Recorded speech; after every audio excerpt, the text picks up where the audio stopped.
Video ini khusus membahas mengenai perempuan, mengenai wanita. Yang pertama akan dibahas mengenai bagaimana menstruasi itu bisa bekerja pada wanita.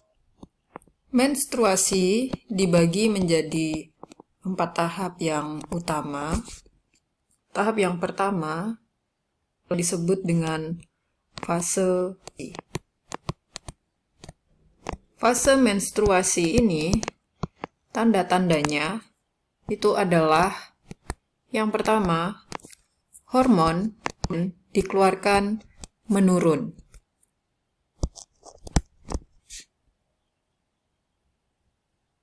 Ketika hormon dan estrogen menurun, ini berdampak pada pembuluh darah yang terdapat pada dinding endometrium itu akan mengalami penegangan.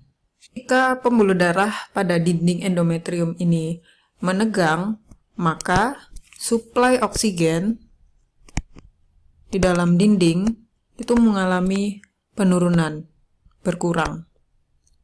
Nah, dari sini yang tidak nyaman pada wanita ketika fase menstruasi ini akan mulai. Jadi yang sering disebut dengan PMS. Akan muncul kram pada perut, kemudian moodnya mulai dikit, kaki pegal, dan lain-lain. Memang pada setiap wanita, PMS ini tanda atau gejalanya berbeda-beda. Bahkan kadangkala ada efek ngidam yang muncul, jadi ingin makan lebih banyak atau malah tidak ingin makan, ingin yang pedas-pedas, ingin yang berkuah, dan seterusnya. Jadi bagi para lelaki, kenapa PMS itu bisa sangat menyeramkan, ya jangan bingung, karena ada pembuluh darah yang sedang mengalami penegangan di dalam dinding endometrium dan suplai oksigen mulai berkurang. Hal ini sangat menyakitkan, sangat tidak nyaman sekali. Yang ketiga, karena tidak ada fertilisasi, maka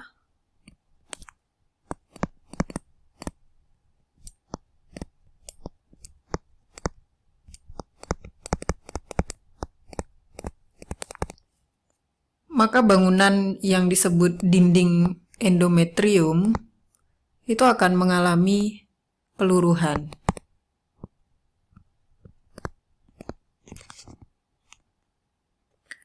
Tanda akan mengalami peluruhan itu adalah pembuluh darah yang ada di dalam dinding endometrium itu akan pecah. Yang kedua, mulai ada darah yang keluar melalui vagina.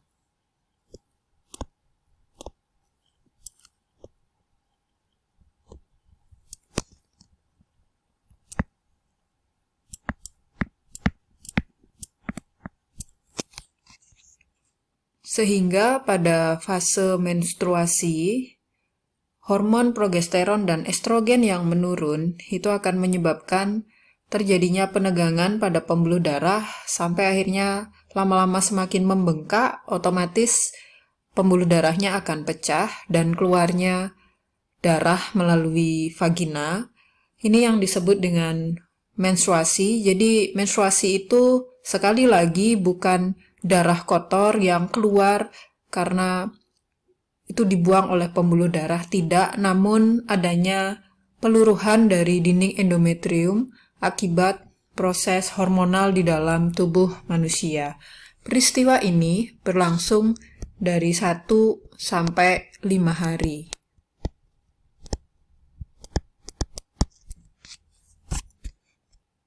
Tahap yang kedua itu disebut dengan fase folikular. Fase folikular ini, tanda yang pertama itu adalah mulainya proses penyembuhan darah.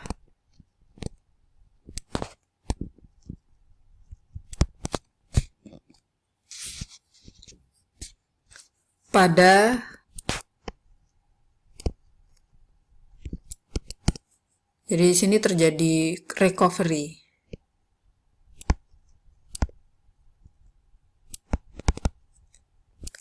Tanda yang kedua itu adalah hormon estrogen mulai dihasilkan naik, meningkat.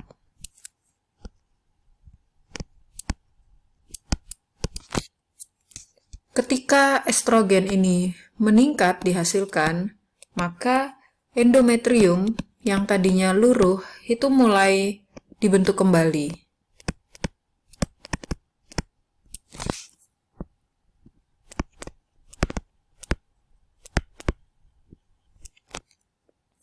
Proses pembentukan awal endometrium ini disebut dengan peristiwa proliferasi. Namanya proliferasi. Proliferasi ini berlangsungnya di fase folikular. Ada beberapa buku yang menyebut fase folikular dengan istilah fase proliferasi.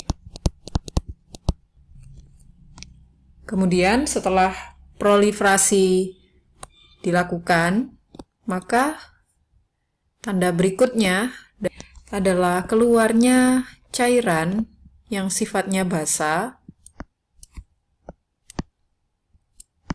dari dinding-dinding rahim.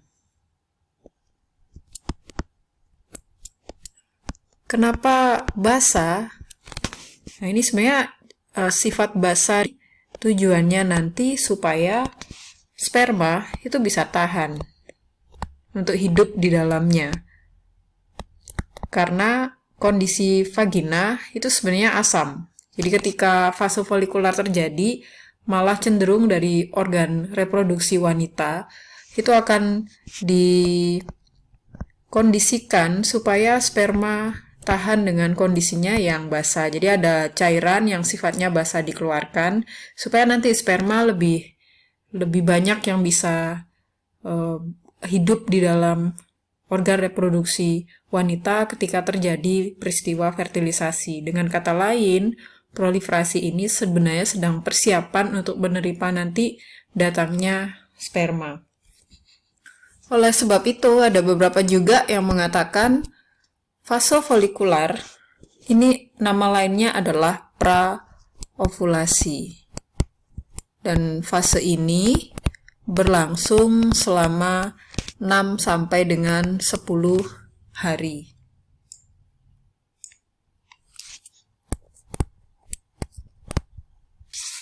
Dengan ciri dari fase folikular ini adalah munculnya hormon estrogen yang meningkat.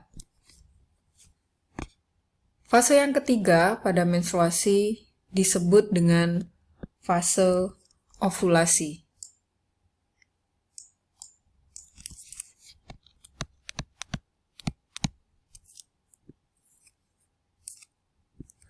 Pada fase ovulasi ini, cirinya adalah hormon estrogen semakin meningkat dihasilkan.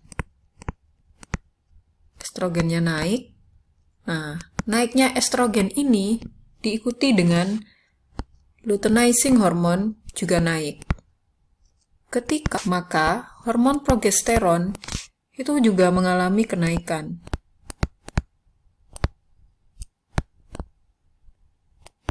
Nah, progesteron yang mengalami kenaikan, masih ingat ketika video yang menjelaskan mengenai mekanisme hormonal pada genital wanita mengatakan bahwa ketika progesteron naik, maka dia akan folikel untuk matang. Namanya folikel de Graaff.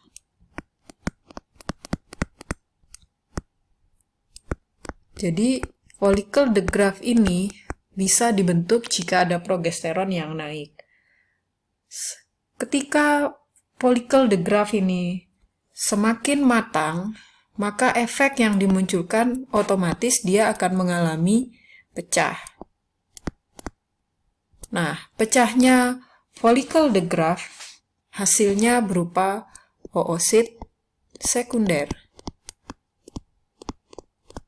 Keluarnya oosit sekunder dari follicle de Graaff, ini nama lainnya tentu masih ingat, yaitu adalah ovulasi. Namanya ovulasi. Fase ini disebut dengan fase ovulasi karena disinilah oosit sekunder akan keluar, dipengaruhi oleh progesteron yang mengalami kenaikan, dan ovulasi ini berlangsung pada hari ke-14.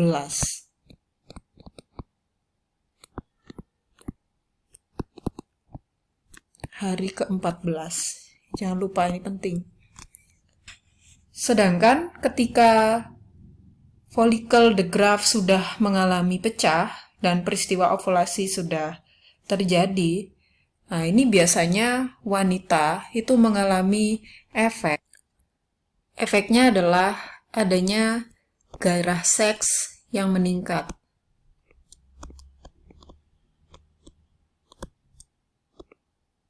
Ini biasanya dengan muncul perasaan manja, kemudian adanya rasa ingin tampil, lalu mulai bersolek lebih daripada hari biasanya. Itu wajar terjadi pada wanita ketika berada pada tahap fase ovulasi. Nah, secara bersamaan ketika terjadi peristiwa ovulasi ini, progesteron ini juga menyebabkan estrogen menjadi menurun untuk dihasilkan. Jadi peristiwanya berbarengan. Estrogennya menurun yang diikuti oleh LH juga jadi turun. Begitu juga dengan FSH. Dengan kata lain, LH dan FSH ini mengalami penurunan atau dihambat untuk dikeluarkan. Sehingga pada proses ovulasi ini, progesteron memiliki dua fungsi sekaligus, yaitu satu, dia bisa membentuk follicle de Graaff, kemudian mengalami pemecahan jadi oosit sekunder yang keluar, sehingga terjadi peristiwa ovulasi. Di lain tempat, estrogen juga mengalami penurunan sehingga LH dan FSH akhirnya dihambat. Pertanyaannya kenapa kok estrogennya dibuat menurun? Kalau estrogennya tetap dibuat naik, LH naik, progesteron naik, follicle de Graaff-nya datang lagi, padahal kan follicle de Graaff-nya cuma ada satu yang matang. Jadi untuk apa hormon ini dinaikkan terus? Karena tidak diperlukan, maka dia akan diturunkan jadinya. Sehingga tahap fase atau tahap ovulasi ini dia akan berlangsung pada tahap ovulasi ini akan dihasilkan oosit sekunder, kemudian nanti akan berkembang menjadi ovum, sehingga fase ovulasi ini dia juga punya nama lain, disebut dengan masa subur, dengan masa fertil.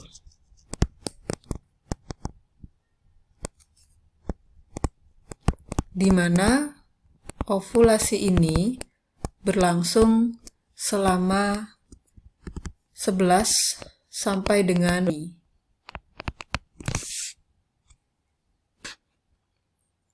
fase yang keempat dari siklus menstruasi ini disebut dengan fase luteal.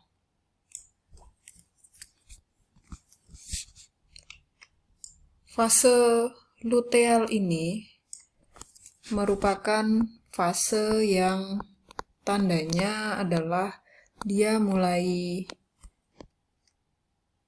melihat dari korpus luteum. Dari nama luteum itu, maka muncul istilah luteal. Dia banyak pada korpus luteumnya, sehingga fase ini disebut dengan fase luteal. Fase luteal ditandai oleh yang pertama itu adalah korpus luteumnya muncul dari sisa pecahnya follicle de Graaff.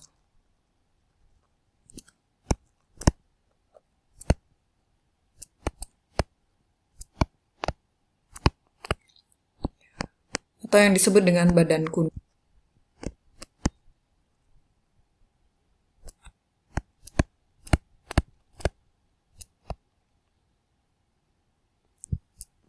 Yang kedua adalah LH muncul ada sedikit lonjakan dikeluarkan, maksudnya ada sedikit kenaikan LH.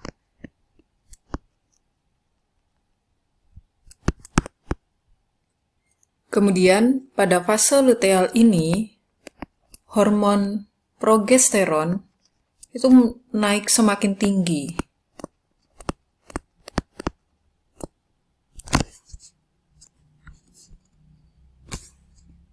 Dengan naiknya progesteron, efek yang muncul adalah estrogen semakin menurun.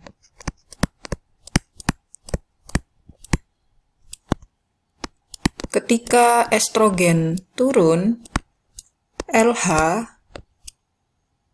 dan FSH itu dihambat, tambah turun. Sehingga menyebabkan endometrium tebal dan menjadi sedikit lembut.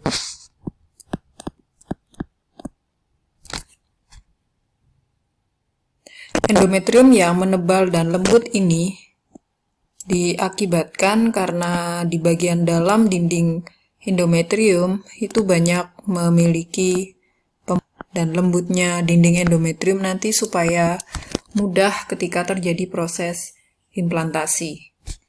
Tanda yang berikutnya adalah jika tidak terjadi kehamilan, saya beri tanda bintang, di kehamilan, maka korpus luteum akan berubah menjadi korpus. Jika korpus luteum itu nama lainnya badan kuning, maka korpus albicans ini nama lainnya adalah badan putih. Korpus albicans merupakan korpus luteum yang sudah tua. Merupakan korpus luteum yang sudah tua dan sudah tidak lagi menghasilkan hormon. Kenapa tidak menghasilkan hormon kembali? Karena tidak terjadi peristiwa kehamilan, sedangkan korpus luteum menghasilkan hormon itu untuk menunjang terjadinya proses kehamilan. Dengan adanya korpus albicans ini, maka progesteron dan estrogen itu akan menurun drastis, bahkan akan menghilang. Itulah hasil fase luteal.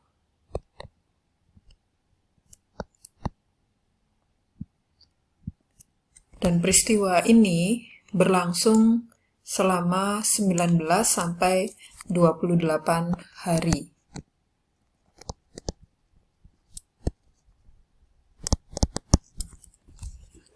Inilah keseluruhan dari siklus menstruasi yang berlangsung pada wanita, di mana peristiwanya terbagi menjadi 4 tahapan. Tahap yang pertama itu disebut dengan tahap menstruasi, fase menstruasi berlangsung 1 sampai dengan 5 hari. Hormon yang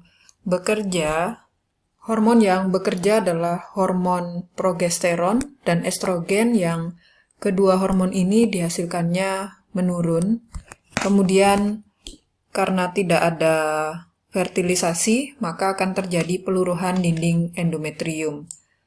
Itu yang disebut dengan menstruasi. Kemudian ada fase folikular, nama lainnya adalah fase proliferasi atau praovulasi. Peristiwa ini berlangsung 6 sampai dengan 10 hari. Tandanya adalah estrogen yang dihasilkan itu meningkat. Dan mulai dibentuk kembali endometrium yang disebut dengan peristiwa proliferasi. Kemudian tahap yang ketiga itu adalah fase ovulasi yang disebut dengan masa fertil atau masa subur. Ini berlangsung 11 sampai dengan 18 hari, di mana estrogennya naik. Kemudian LH juga naik. Progesteronnya meningkat drastis. Dan estrogen nanti pada ujungnya akan menurun. LH dan FSH juga akan menurun. Peristiwa ini melaksanakan ovulasi pada hari ke-14. Kemudian fase yang keempat adalah fase luteal. Fase luteal ini adanya korpus luteum dengan 19-28 hari lamanya. Tandanya adalah LH dihasilkan sangat sedikit. Kemudian progesteron makin tinggi. Progesteronnya semakin tinggi, estrogennya turun, FSH dan LH ini dihambat. Dan dinding endometrium mulai tebal, juga lembut karena nanti persiapan terjadinya implantasi. Jika tidak terjadi kehamilan, maka korpus luteum akan berubah menjadi korpus albicans atau badan putih yang merupakan korpus luteum yang sudah tua, tidak berfungsi lagi mengeluarkan hormon. Oleh sebab itu, progesteron dan estrogen akan semakin menurun dan hilang.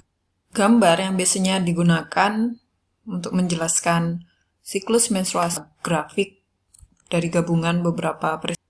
Itu gabungannya, kalau kalian lihat, yang pertama itu adalah bagian atas ini menunjukkan bagaimana level dari FSH dan LH. Bagian bawah ini menunjukkan bagaimana folikelnya itu tumbuh dan bahkan nanti menjadi pecah. Sedangkan yang bagian bawah sini, yang D, ini menunjukkan bagaimana level dari hormon estrogen dan progesteron. Dan di bawah sini menunjukkan bagaimana dinding endometriumnya mengalami penebalan dan peluruhan. Semua ini berlangsung bersamaan, jadi tidak terpisah-pisah dan bukan merupakan sebuah urutan FSH ini kemudian bagian sini tidak, tapi ini barengan kejadiannya. Sehingga gambar ini menyatukan bagaimana siklus menstruasi itu berlangsung. Oke, saya mulai cara beberapa buku dan internet mungkin membingungkan kamu.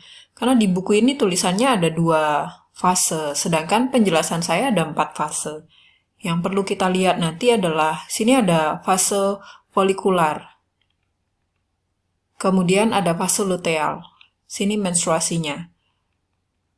Nah, jadi fase folikular yang terdapat pada gambar ini itu digabung jadi satu. Ovulasinya hari ke-14 ini. Oke, jadi ada fase menstruasi yang bagian sini.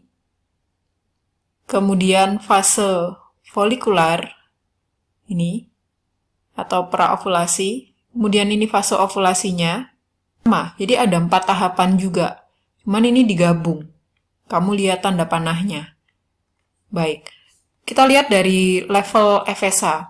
Pada saat GnRH yang dikeluarkan oleh hipotalamus bagian interior mengeluarkan FSH, kalau dilihat sini, warna pink ini adalah LH, sedangkan warna ungu ini adalah FSH.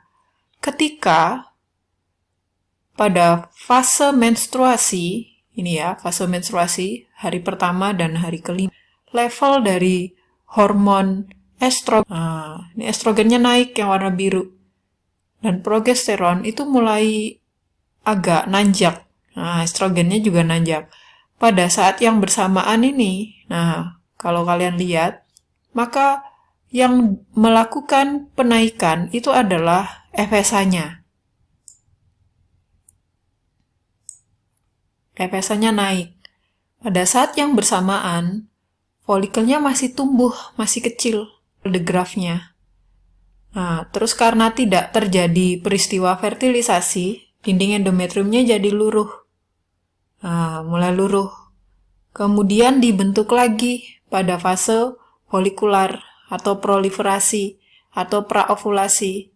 Ketika ini dibentuk, coba kalian lihat, estrogennya naik. Nah, progesteronnya stabil, estrogennya naik. Kalau dilihat dari sini, ya, yang terjadi pada level LH-nya menjadi mengalami penurunan. FSH-nya mengalami penaikan. Ya, jadi estrogennya naik drastis. FSH-nya naik, tapi nanti turun lagi. Sedangkan LH turun. Nah, pada proses ini disebut dengan praovulasi. Kemudian dilanjutkan pada fase ovulasi. Nih, hari 11 sampai 18, pada tepat hari ke-14 ovulasi itu terjadi. Nah, pada mula-mula terjadi fase ovulasi, kalau kalian tarik garis ke atas nih, ya, estrogennya naik drastis. Dia berada pada level tertinggi dari siklus menstruasi ini. Nah, ini sudah masuk fase ovulasi atau masa subur ini. Ya, ini estrogennya naik drastis. Pada saat itu coba kamu lihat, nah, folikelnya sudah gede, matang. Nih. Kemudian kalau dilihat di atasnya lagi, yang terjadi dengan FSH yang semula dia agak menurun mengalami peningkatan, tapi LH-nya naiknya levelnya sampai puncak. Ini dia berada pada puncak tertinggi dari level LH yang ada di dalam darah. Gitu. Cara baca gambarnya seperti itu. Pada tepat hari ke-14 terjadi peristiwa ovulasi. Nah, estrogennya mulai menurun. Kenapa kok dia turun? Karena progesteronnya naik. Ya kan? Progesteronnya naik. Nah, mulai naik lagi kan? Progesteronnya tepat di hari ke-14. Estrogennya turun. Kenapa estrogennya turun? Karena FSH mulai turun lagi. Ya, dan follicle the graph-nya mengalami pecah sehingga oosit sekundernya keluar. Ini namanya tahap ovulasi. Jangan lupa ini gairah seks pada wanita meningkat. Lalu berikutnya adalah fase luteal. Ya, ketika fase luteal ini berlangsung, maka kalau kalian lihat, nah, yang terjadi di fase luteal ini adalah munculnya sedikit lonjakan pada LH. Nah, ini kan turun nih, dia agak naik lagi dikit. Nah, daripada level yang sebelumnya, dia ada bukit lagi, sedikit. Sedangkan yang terjadi pada estrogen ini kan naik, dia sudah mulai turun lagi. Nah, ini awalnya naik terus datar, terus nanti turun. Ya, sedangkan progesteronnya makin tinggi levelnya saat masa luteal ini. Dan terjadilah badan kuning, ini badan yang berwarna kuning. Kalau kalian lihat gambar dinding endometriumnya makin tebal. Karena apa? Siap-siap kalau misalnya terjadi fertilisasi buat rumahnya si zigot nanti. Ya, jika tidak terjadi kehamilan, korpus luteumnya lama-lama kosong. Ini albikan. Nah, ketika ini terjadi, nah, coba dilihat LH dan FSH makin datar nih. Ya kan? Sedangkan progesteron dan estrogen turun bahkan menghilang. Itu yang disebut dengan siklus menstruasi dan nanti balik lagi dari awal. Nanti ini naik lagi dan seterusnya. Jumlah hari yang terjadi pada siklus menstruasi bisa digunakan sebagai cara menghitung kapan wanita tersebut mengalami masa subur, kapan mengalami masa tidak subur. Sistem ini disebut dengan sistem perhitungan kalender dan juga dapat digunakan sebagai opsi yang paling sederhana dengan cara melihat proses perkembangan folikel, proses pergantian hormon di dalam ovarium wanita. Contohnya begini. Menstruasinya berlangsung pada tanggal 1 April. 14 hari setelahnya, tanggal 1 ini termasuk 14 hari tersebut. Maka di tanggal 14 April, wanita ini sedang mengalami masa subur hubungan seksual, maka kemungkinan besar akan terjadi fertilisasi. Kemungkinan besar akan terjadi kehamilan. Yang perlu kalian ketahui adalah sperma itu lama hidupnya itu 5 hari. Sedangkan ovum, dia hanya bertahan hidup 1 hari. 5 hari untuk sperma, sedangkan 1 hari untuk ovum. Boleh dikatakan bahwa tanggal 14 suburnya. Namun jika melakukan hubungan seksual, sini juga besar kemungkinan terjadi kehamilan karena fase ini hormon-hormonnya masih bekerja untuk proses ovulasi. Jadi tanggal 13, 14, 15, jika ingin hamil, maka lakukanlah hubungan seksual pada tanggal-tanggal tersebut. Dan 5 hari sebelum tanggal 14 itu juga disebut dengan hari tidak aman. Jika terjadi hubungan seksual, maka ada kemungkinan terjadi fertilisasi. Ada kemungkinan. Namun kalau melakukan hubungan seksual pada tanggal 14, dominan besar sekali kemungkinan untuk terjadi proses fertilisasi. Kita berbicara secara biologi, semua tergantung Tuhan. Lalu, kapan akan terjadi menstruasi kembali? Tinggal ditambah 28 hari akan terjadi proses menstruasi kembali di tanggal 29 April. Jadi, untuk wanita, tanggal 29 April akan mengalami PMS, kemudian siap-siap juga bagi para lelaki pelampiasan PMS tersebut. Metode ini tentu pada setiap orang kadang-kadang perhitungannya tidak teratur menstruasinya, namun metode ini sudah dipakai turun-temurun dengan cara menandai kalender, mencatat kapan waktu menstruasi, lalu dihitung sehingga bisa dilihat rata-rata berapa lama proses atau siklus menstruasi itu berlangsung. Itu zaman dulu. Kalau sekarang sudah ada aplikasinya. Bisa searching di Google, namanya Love Cycle. Menggunakan aplikasi Cycles, Maya Love Cycles.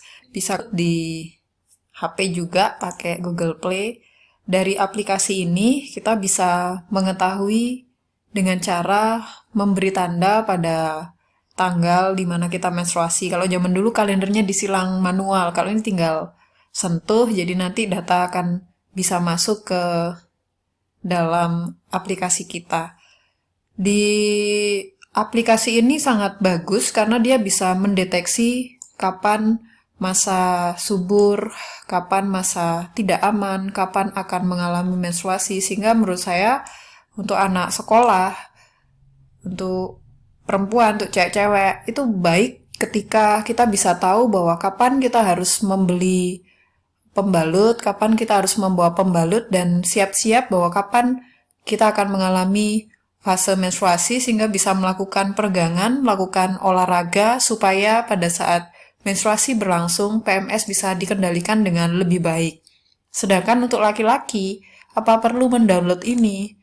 Ya, sah-sah saja untuk mendownload supaya tahu bahwa kapan seorang perempuan akan mengalami menstruasi, jadi siap-siap untuk bentengnya menghadapi PMS, serangan bertubi-tubi dari seorang wanita yang sedang akan mengalami menstruasi. Ini aplikasinya bagus, saya sudah pakai dari tahun 2012.